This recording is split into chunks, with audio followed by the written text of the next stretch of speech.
Hi and welcome to my YouTube channel. I am Lexi and I'm a blogger. I write about our homeschool. I have 6 kids that I am currently homeschooling, so I love to share what I've learned through homeschooling. My oldest is going into 6th grade, so we've been homeschooling for a few years now, and I share all of our homeschool adventures on my blog at lextoneclectic.com. And it's titled Lexton Eclectic because my name is Lexi, my husband is Justin, and so we just kind of meshed our 2 names together to name our little school. We call our homeschool Lexton Academy. And I chose the name Eclectic because I could not figure out how to describe my homeschool style. So I chose Eclectic because that's really what we are. We follow a little bit of several different approaches to our homeschooling. And so that's where the name came from. But today I'm going to be sharing about one of the newest resources in my homeschool. If you have looked at my blog for any amount of time or read any of my previous reviews, you'll see that I talk quite a bit about products from Classical Academic Press. They are a publisher of resources for homeschoolers and for private schools, and they publish things from a classical perspective. So if you are interested in classical education, they are a great publisher to get to know. They have resources for teaching Latin, Spanish. They've just released some resources to help you teach French. They have writing. Let's see, what else do they have? A lot of logic for several different levels. And they've recently released a grammar curriculum. So that is what I had the chance to review. It is well-ordered language. I had the chance to review the first level about a year ago.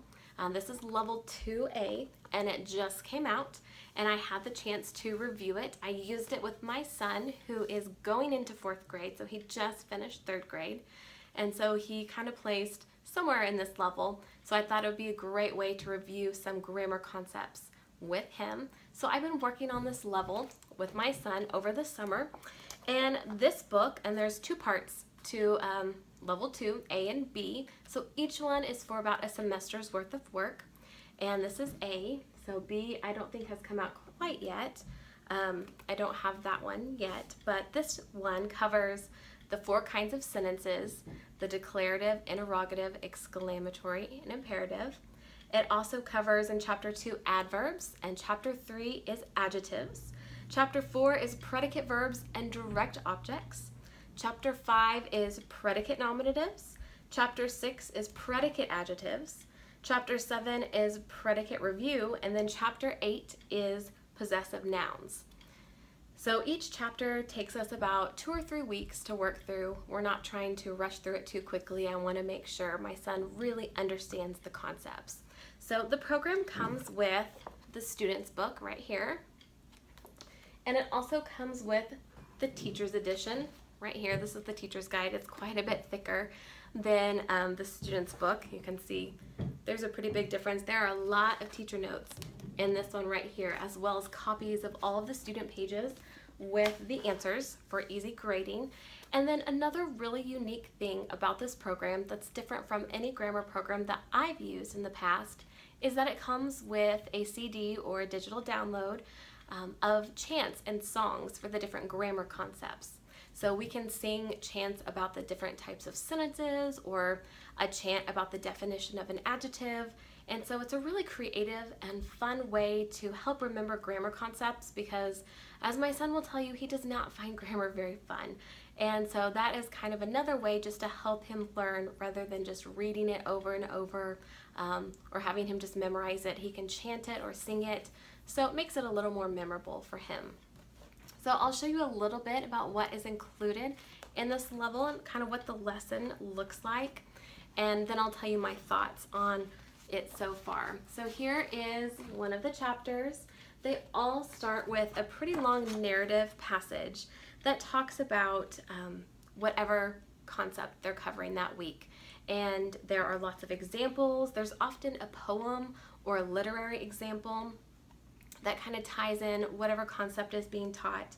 And so that's a really helpful way to learn the concepts in context and with the poems, and my kids really enjoy that part of the lesson. And then after that, there are lots of practice pages where you have practice. Like this is what they look like. There's A, B, and C. And so there are parts for them to fill out, for them to diagram a sentence, to write out definitions.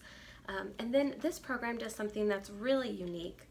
Instead of just doing sentence diagrams, you actually analyze them orally. So they're called sentences to analyze. And what you would do is you would take a sentence, like here on this page, this kind of breaks down how to do it. This is one of the first ones in the book that really teaches the concept. It's taught in lesson level 1, A and B, with simple sentences, and then in this book they start building on and adding adjectives and adverbs and helping verbs.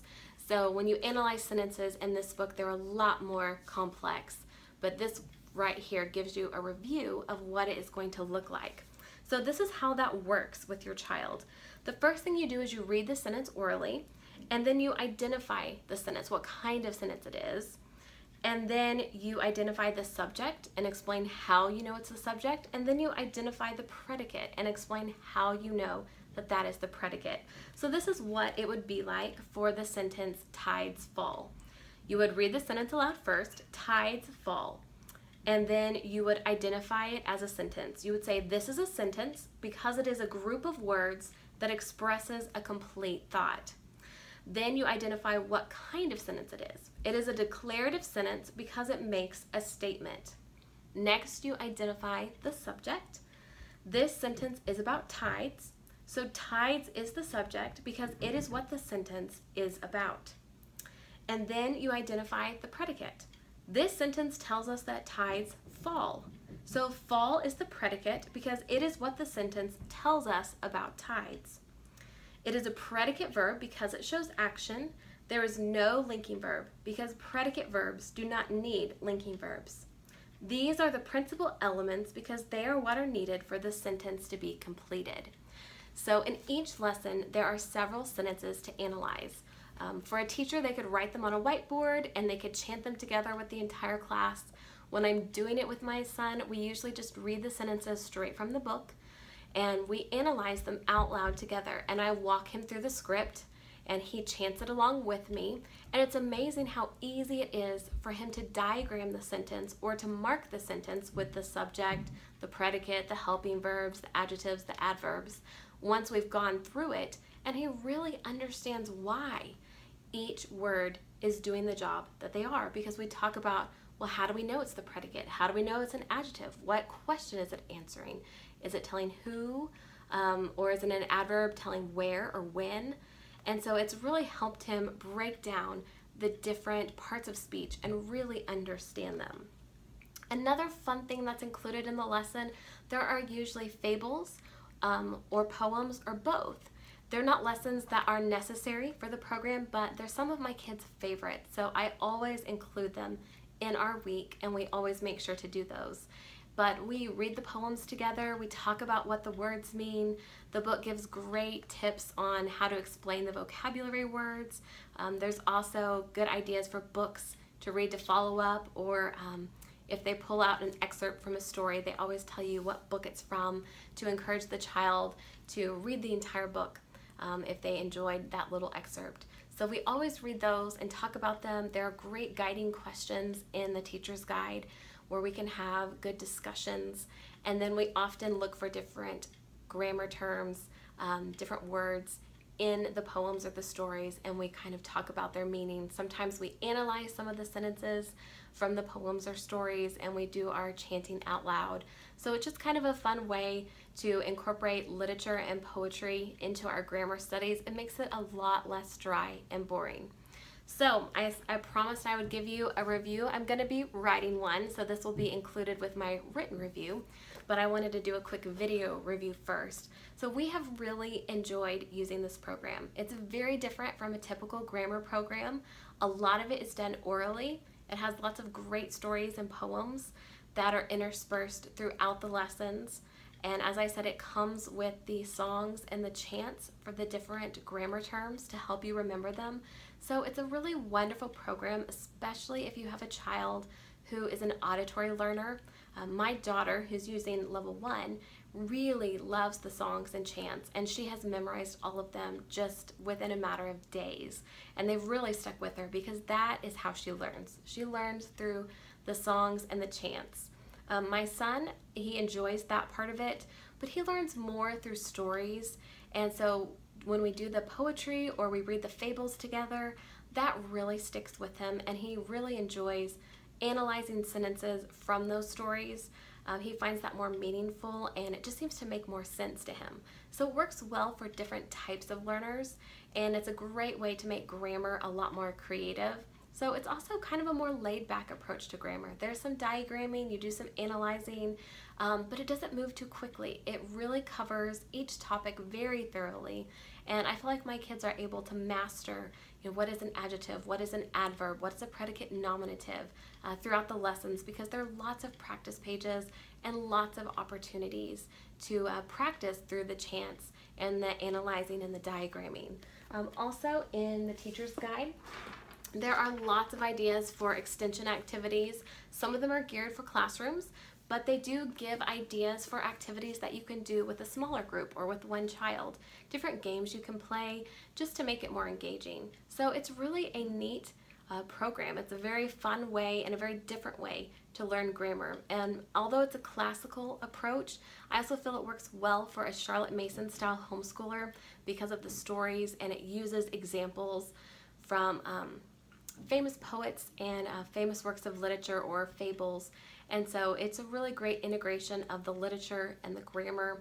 So it's a really fun way to teach. We've enjoyed it. I've been doing it over the summer with my kids. They haven't really been complaining about it. So that's how I know that they find it interesting and fun as well.